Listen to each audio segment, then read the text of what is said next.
ठरलं तर मग या मालिकेच्या पुढील भागामध्ये आपण पाहणार आहोत. सर्वजणे डॉक्टरांची वाट पाहत असतात तेव्हा डॉक्टर हे बाहेर येतात. सायली व अर्जुनला सांगतात, आम्ही तुमच्या पेशंटची एक नव्या पद्धतीने ट्रीटमेंट करत आहोत आणि त्याला चांगला रिस्पॉन्स येत आहे.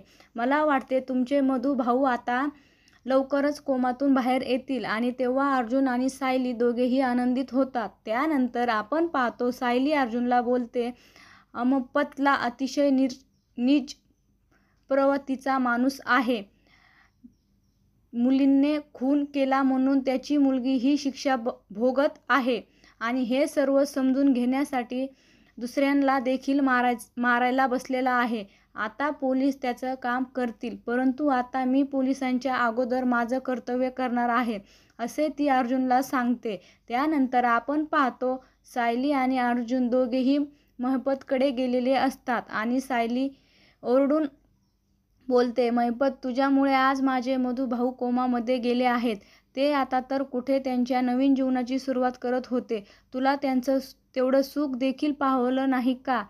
तुझी मुलगी तर जेलमध्ये जाऊन शिक्षा भोगत आहे, तर तू देखील लवकर जाणार आहेस.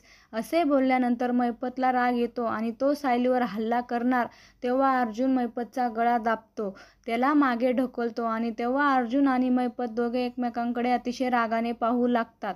पुढे येणाऱ्या भागामध्ये सायली आणि अर्जुन कशा प्रकारे महिपतला शिक्षा करणार हे पाहणे अतिशय रंजक ठरणार आहे. तर मग या मालिकेचे सर्व अपडेट्स पाहण्यासाठी आमच्या चॅनलला लाईक करा, शेअर करा आणि सबस्क्राईब करायला विसरू नका. धन्यवाद.